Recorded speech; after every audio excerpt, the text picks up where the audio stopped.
I just watched a movie where the scariest thing on screen wasn't even the monster, wasn't a ghost. It was a girl who really just wanted a boy to love her back. Bear, I love you so much. I don't think I could live without you. And I'm not gonna lie to y'all, I'm still thinking about it because it was freaking crazy. Obsession isn't really about her, it's about what happens when you want someone so bad you stop seeing them as a person. But this is going to be a spoiler. So here's the setup, because some of y'all probably haven't seen this yet. Maybe you have, I don't know. But Obsession came out this year. It was directed by Curry Barker, who is, by the way, a YouTuber. He's a 26-year-old YouTuber. Crazy, right? So the story follows Bear. He's got a crush on his coworker named Nikki, and Nikki, she's just not feeling it. You can tell that she sees him more like a brother. She literally says ew when someone calls her his girlfriend. So that should tell you right there is, you know, she's not feeling him like that on that level.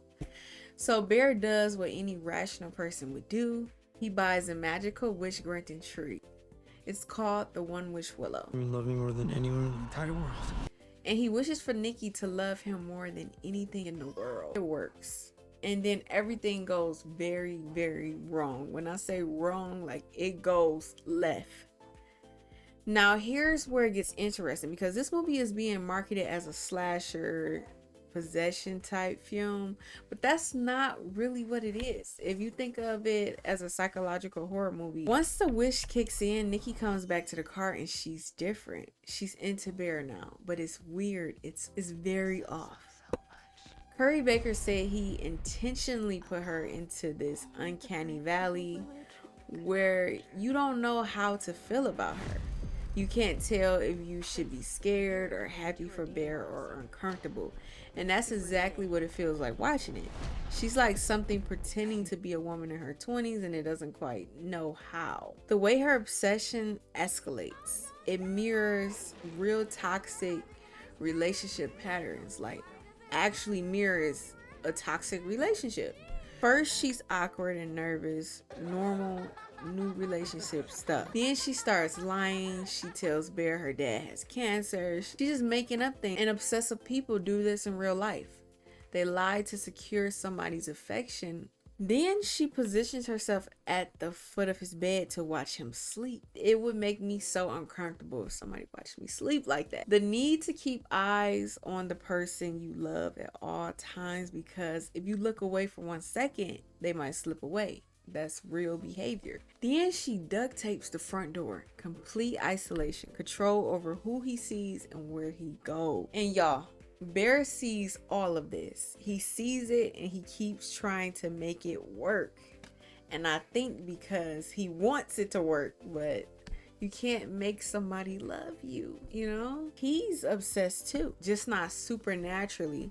His obsession is the regular kind, the kind where you want something to work so badly, you ignore every red flag waving in your face. It's kind of like that crush you had that one time. You know who? Who?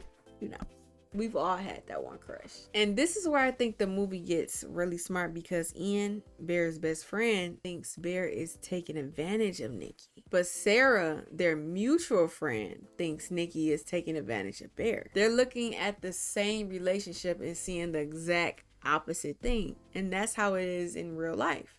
Obsessive relationships are messy. Nobody on the outside can really tell what's going on. So eventually things get so bad that Bear calls the company that makes the One Wish Willow, and he's trying to figure out how to undo the wish. And the customer service agent tells him he has 3 options. He can kill himself, he can have somebody else make the exact opposite wish, or he can stay with Nikki forever. This is the part that's really messed up.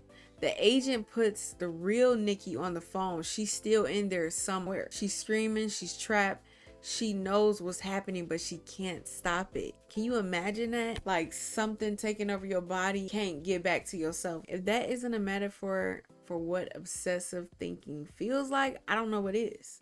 Because people who deal with obsessive patterns, whether it's in relationships or anything else, they describe it exactly like that. Like they're taken somewhere else, held there, and every once in a while they snap back and see what they've been doing, and they're horrified. But then the obsession pulls them back under. Bear eventually locks himself in his grandmother's bathroom and tries to overdose on her medication.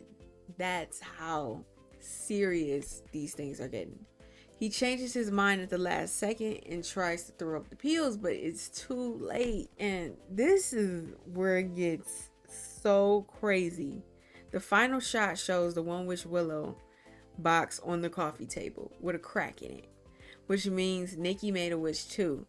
She wished for Bear to love her back. Neither of their feelings were real. They both are puppets, and now everybody's dead. So here's my thing. I've been sitting with this movie for a minute. I think most people are missing what it's actually about.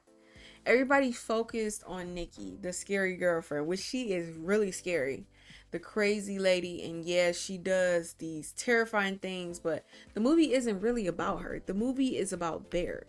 The wish doesn't come out of nowhere. It came out of him. He wished for a woman to love him more than anything in the world. Not to love her back equally.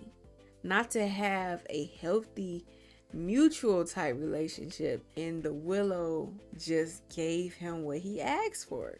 The IndieWire review put it perfectly. They said this movie makes us more afraid to be the perpetrator than the victim. Bear thinks he's the victim of a curse going wrong, but the curse didn't go wrong. It followed his instructions exactly how he wished them. The horror is looking at what he asked for. The horror is realizing that if someone offered you that wish, you might be tempted too.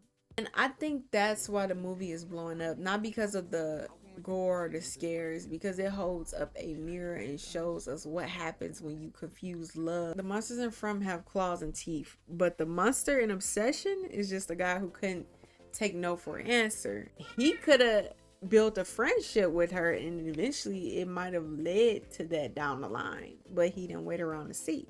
But that's just my take. I know some people are watching this and seeing something completely different, and honestly, that's what I love about it. Good horror movies make you think. If they don't make you think, it's not a good movie. Here's what I want to know from y'all though. If both Bear and Nikki made that same wish, who's the real victim? Or are they both the villain? Because I generally don't have a clear answer. Drop what you think in the comments because I read every single one. If you like this breakdown, make sure you like the video and hit that subscribe button.